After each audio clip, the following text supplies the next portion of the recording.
Well, you've been watching a special report. The nation's highest court has ruled that former President Donald Trump is entitled to some level of immunity from federal prosecution for official acts he took while in office. So we have a team of reporters and lawyers standing by to discuss this monumental decision. And we're going to start things off by bringing in attorney and former federal prosecutor Scott Fredericksen joining me now. Also, we've got Katrina Kaufman standing by right there, but we'll talk to her in a little bit. So, Scott, let's dig into this. So this is very interesting. The conclusion was that indeed the president enjoys absolute immunity for his core constitutional powers.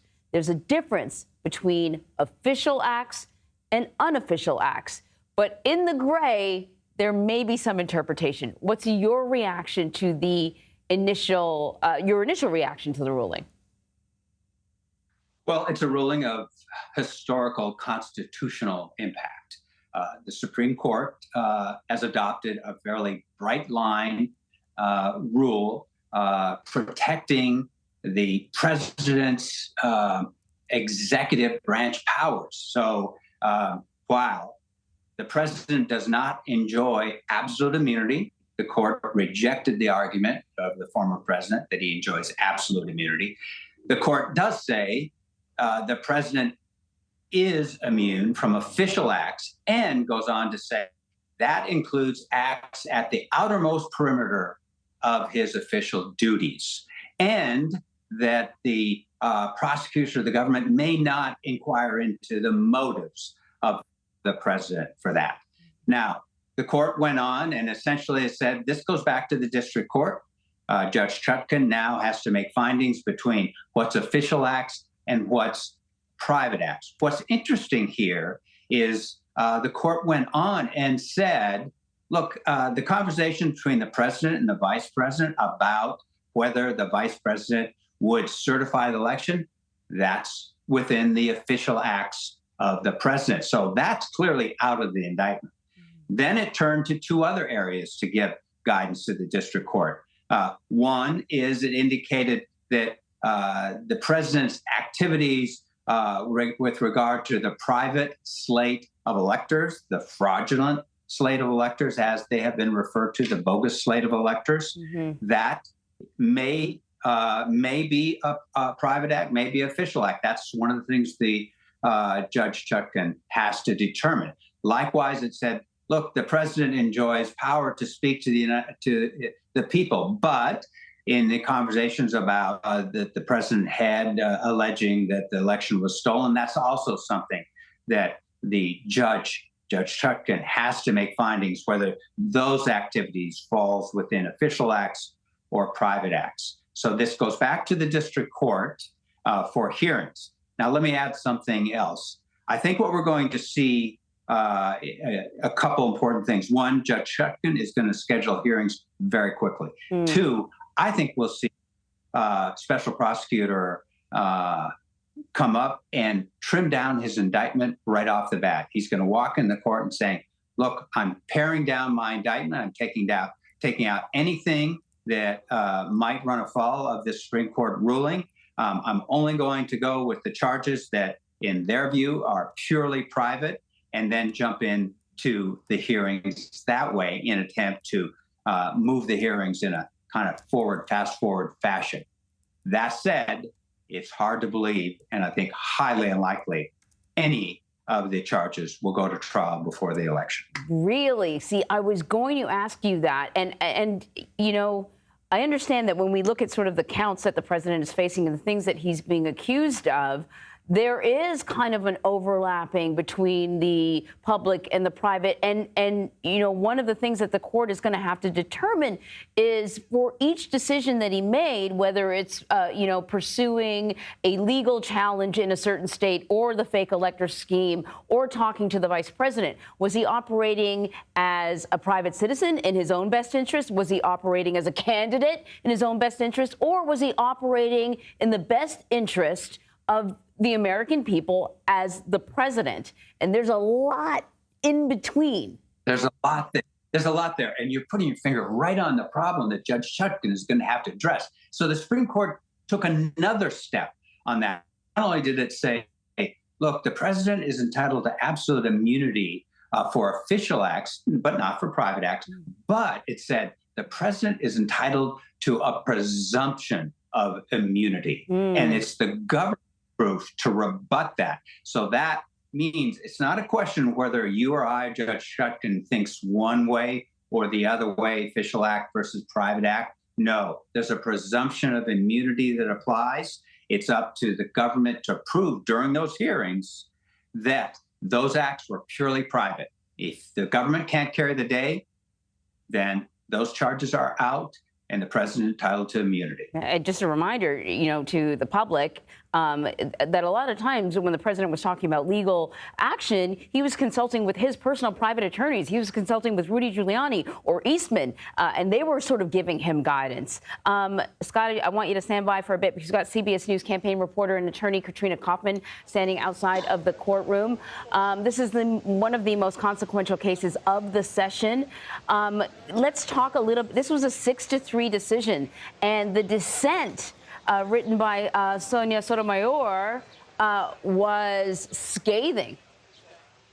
Yes, I'm still reading through that, but there's this very powerful line that she said, "With fear for our democracy, I dissent." And as you've been talking about, this is an incredibly consequential ruling. And I think another thing is that we could potentially see a sort of mini trial take place before the election as Judge Tanya Chutkin weighs what can still qualify in this indictment. And so potentially that could have witnesses and the country could see this trial play out in some form without a jury. But a really important thing that the Supreme Court has taken away here is that they're saying protected conduct can't even be introduced as evidence. And I think that that is a much more stringent line they've created than anyone was expecting here, because it seemed as though even if there were some acts of official conduct that couldn't be prosecuted anymore, that Smith would still be able to weigh those as evidence before a jury in a trial.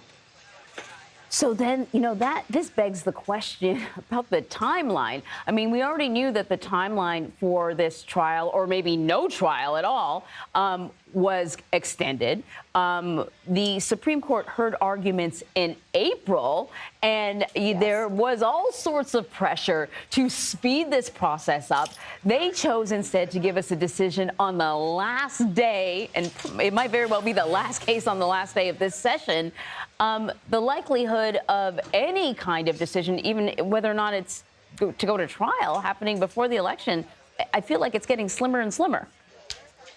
Absolutely. I think at this point, given what I've read so far, the actual trial seems impossible before the election. It looks like it would get pushed to 2025, but we could potentially see the mini trial that I was just talking about in the coming months. I think another thing that's important to point out is that this is supposed to be an originalist, textualist Supreme Court, many of these justices, and this is really not what the framers intended. They had come from a monarchy where the king had absolute power, and they very consciously did not write presidential immunity into the Constitution. That was fantastic, Katrina. Thank you so much. We're going to bring in CBS News chief legal correspondent Jan Crawford.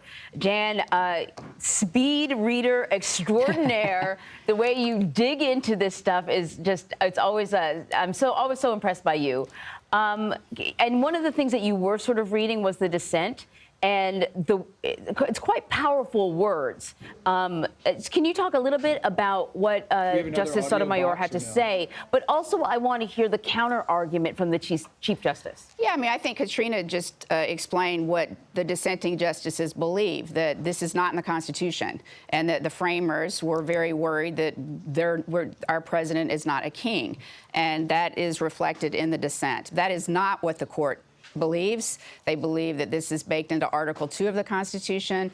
They see there's a serious separation of powers concern, and that is the power of the president to actually function when you may have bitter political rivals and the climate that we're in, that is a concern of this Supreme Court, and specifically this Chief Justice, who does take a pretty expansive view of presidential power. He always has. Decision is not a surprise. It's not a surprise that the Chief Justice wrote it. It is not a surprise that they found some immunity here for, unofficial acts, and that's going to be up to Judge Chutkan to kind of determine that based on the roadmap that they've laid out. It is not a surprise that they've rejected Trump's sweeping claims that he can't be prosecuted for anything because he was never convicted in his impeachment trial by the Senate. So, they've rejected like some of the far extreme claims that Trump made.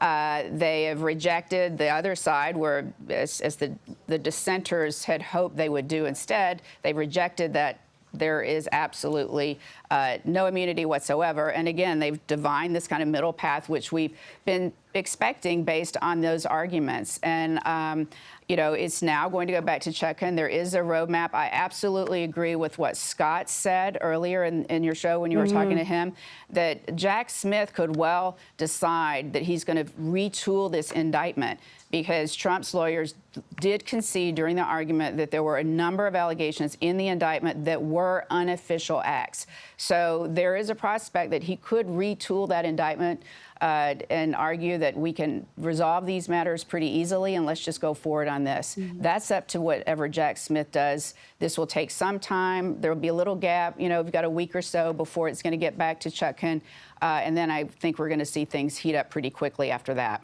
I thank you for sort of reminding us of what Donald Trump and his attorney's argument was, which was that there is already a legal framework in place when a president behaves criminally or behaves badly. It's called an impeachment. And if a president is impeached, then perhaps you could then later on pursue criminal charges. But without an impeachment, you can't. Well, without a conviction, yeah. Like he's saying he was never convicted, so therefore, sorry, you're out of luck. And I mean, obviously, the conservatives, even during argument, were saying, like, okay, but what if this was at the end of his presidency and there was no time to impeach him? Like, that's ridiculous. So it's clear they were going to reject that during their argument. I thought there were, and as you can see today, none of the conservatives are embracing that either. So again, we're back to where we started, which is what's Judge Chutkan going to do in determining what is official and unofficial acts. The court has given her some guidance on that, but this is not the decision I think that John Roberts would have wanted. He does want to convey that the court speaks with more unanimity than some of their decisions would suggest, that they're not, at each other's throats all the time up there anymore. It's not divided by politics, but instead you got that fiery dissent by Justice Sotomayor suggesting that, at least for official acts, the court is saying that the president is now like a king. And that was joined by the two other liberal justices. That, for the Chief Justice perspective, would be suboptimal, to say the least. I'm not going to call it an oversight by the framers of the Constitution, but it sort of was surprising to me that that this wasn't more clearly defined. Whether or not a sitting president could participate in something that was considered an illegal act. And it seems like now, at least, no matter what side you're on, there are at least some rules of the road now. Absolutely. And I mean, obviously, some of the concerns that came up in the lower courts and in the Supreme Court was, the hypotheticals about what if a president ordered SEAL Team 6 to assassinate a political rival. I mean, obviously, even under this court's ruling, that would be considered unlawful, and the president has no authority to commit murder. It's a violation of the military law and also an executive order that prohibits assassination. So that would be unlawful conduct that's not authorized. So, I mean, I think, even though some conduct now is entitled to immunity if it's an official act, much of that is out of bounds, and I think now it's going to go back to Judge Chutkan, as we've been discussing. All right, so thank you so much, Dan. We're going to bring in CBS News Chief White House correspondent Nancy Cordes, standing outside. So, Nancy, the president has really chosen not to weigh in on any of the former president's legal challenges. The Biden campaign may be a little bit of a different story. Are we getting any reaction either from the administration or from the campaign?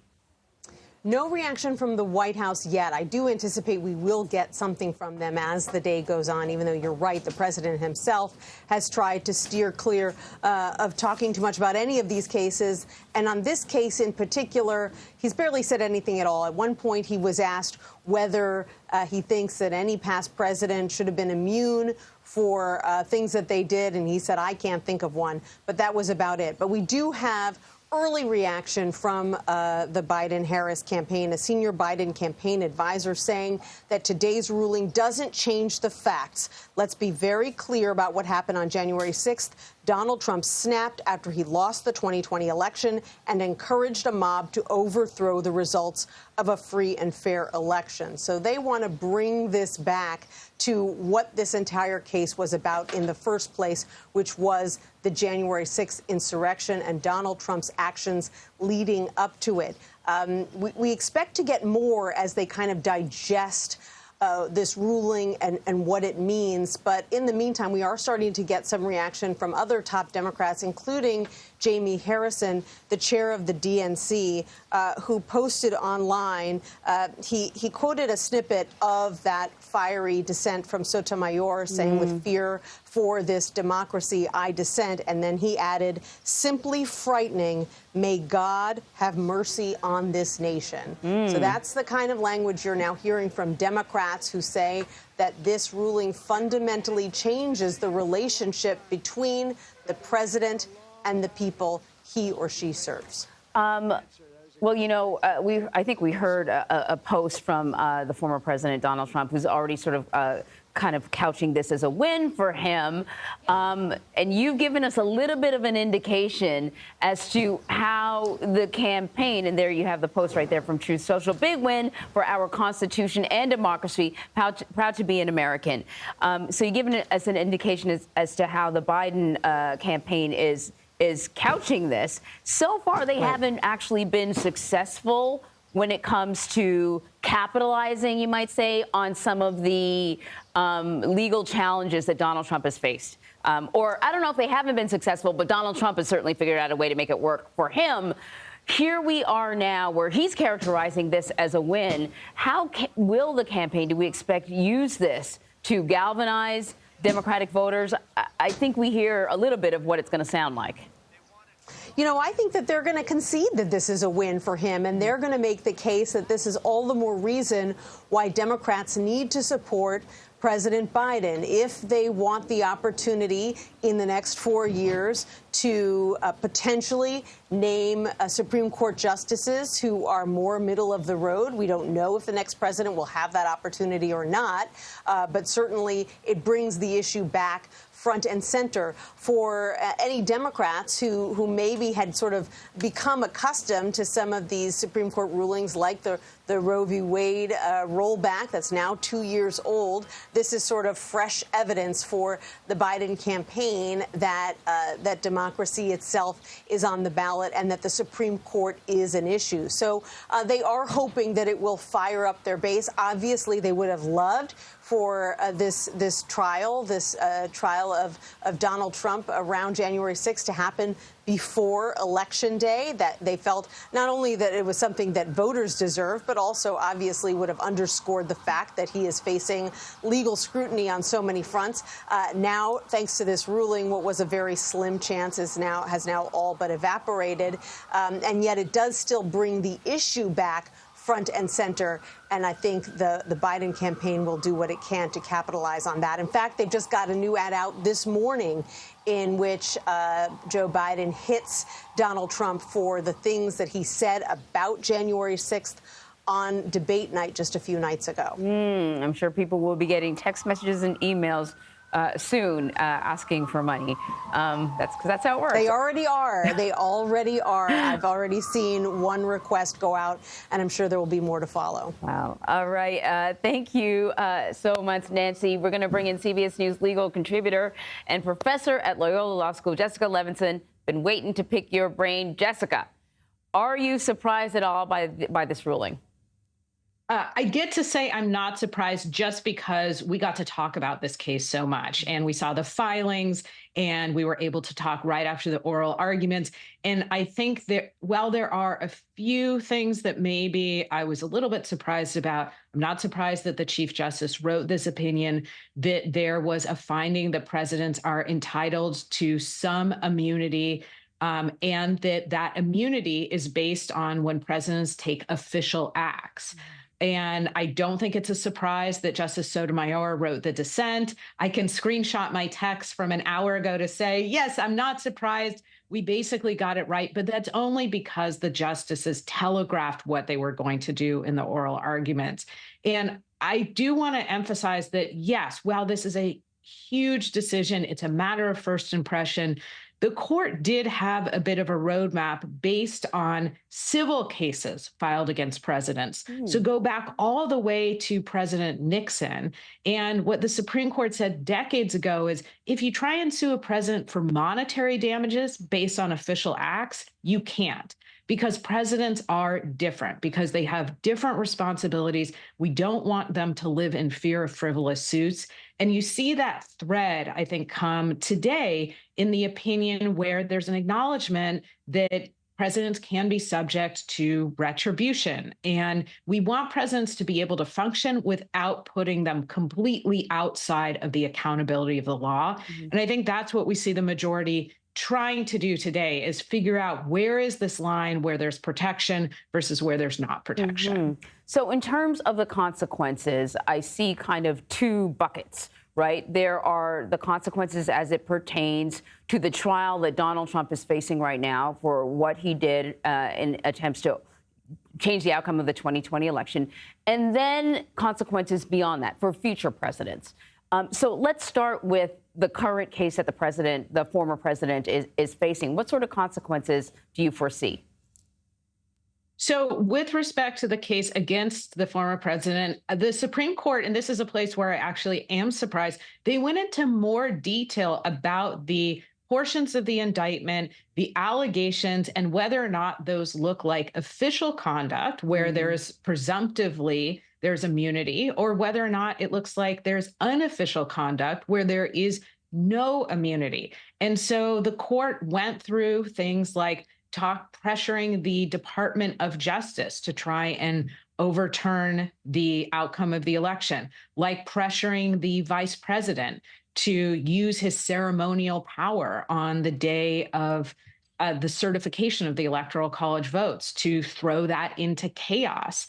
And then they also went into things like the president talking to people outside of the executive branch, to state elected officials, to private citizens. And in each case, they gave Judge Chutkan, we keep mentioning Judge Chutkan, she's the trial court judge overseeing this case. They gave her a roadmap and they talked about whether or not those acts look like official acts, again, where there's presumptive immunity, or whether or not they look like private acts, acts taken by a candidate or by a private citizen, not by the president of the United States. And Anne-Marie, I think to all of your excellent questions, the guiding principle is going to be, is the president acting pursuant to either constitutional authority or authority granted to him by Congress? And then it looks like the president is engaging in an official act. If not, then we have a much more robust argument for this isn't an official act, this is a private act. And it looks like the judge in his case, that's exactly what she's going to have to be looking into and hearing arguments about. Thank you so much. That was so illuminating. I know we're going to continue to talk about this probably throughout the afternoon. In the meantime, though, I'm going to go to CBS Chief Election and Campaign Correspondent Robert Costa. All right. I guess I'll get your reaction to this decision, Robert. Good to be with you. This is a significant legal crossroads as well as a political crossroads. The fallout already playing out in the Democratic Party and the Republican Party. Democrats outraged largely by this decision, believing that former President Trump is not going to be held to account before the election, and they believe that the conservative justices on the Supreme Court are effectively, with this ruling, helping Trump ahead of the election evade scrutiny on his conduct on January 6th and about his handling of classified materials. Meanwhile, in former President Trump's campaign, there is a lot of optimism that he can now proceed without having the Supreme Court and these federal trials over his shoulder. At the same time, there is some apprehension that he still faces this upcoming sentencing in New York on July 11th in that criminal case over hush money payments. He stood trial earlier this spring. As we all know, we covered that deeply, and he could still face a jail sentence. So in one sense, he is okay today on the federal level in terms of what he might face before the election. On another front, though, he still faces possible jail time. I mean, yeah, it seems as if Donald Trump and his campaign are characterizing this as a win. I kind of view it more as a clarification, you know, that, yes, there are acts that are protected. There are acts that are within the constitutional responsibilities of a president. But that doesn't mean everything you do while you're in the White House is protected in that way. But they're already calling this a success for them, for Donald Trump. It's hard. I would argue as a reporter against making any kind of firm conclusion about what this all means. In a sense, the opinion, it does provide a roadmap to a point to Special Counsel Jack Smith as he proceeds to try to continue to move this prosecution forward, albeit perhaps at a slower pace than he might have liked in the last few weeks. At the same time, you're looking at a former president who now has a lot of presidential power potentially should he win again. And that is making Democrats alarmed about what is possible. And look at the language, as I've been discussing with Jan Crawford, and she's noted in the special report, the language of the dissent by the liberal justices. They are framing the stakes as so high here that this is not just some kind of academic ruling on presidential power. They are warning through their dissent the entire country, the legal system, that the president under this ruling could now act as a so-called king, a monarch, without any kind of constraints on many different issues.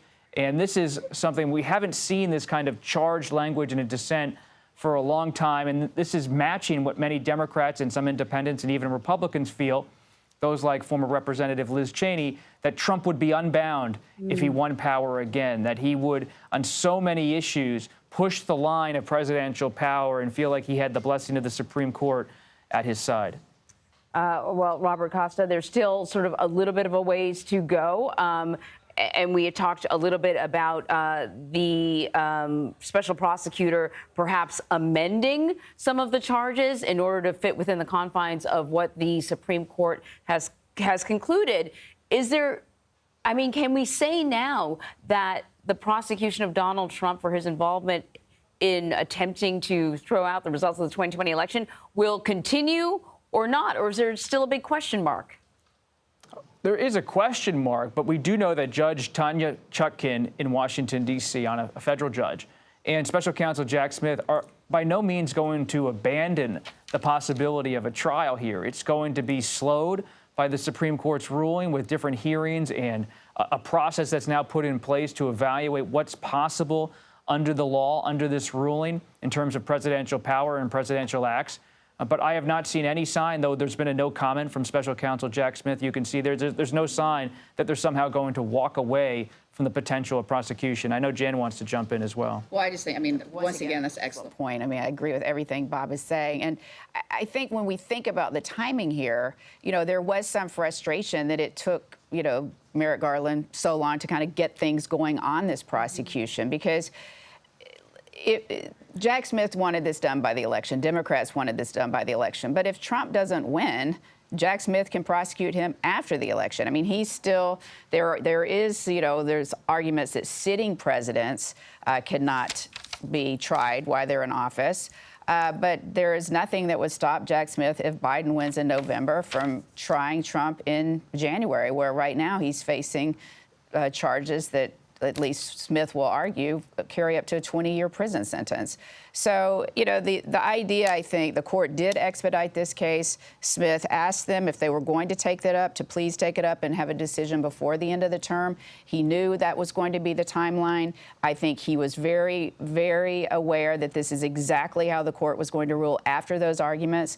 And he's a really smart guy. And I will be very surprised if he is not ready to go with something that he's going to file with Chutkan to say this can now move forward and we can still get this done by November. My point is, though, that's not to say that it couldn't happen after November. There's nothing that says this case goes away, as Bob was saying, after the election, unless, I mean, Trump wins, and then they would have to wait. Presumably, their arguments, they'd have to wait until he leaves office again. Right. Robert, Jan, thank you so much.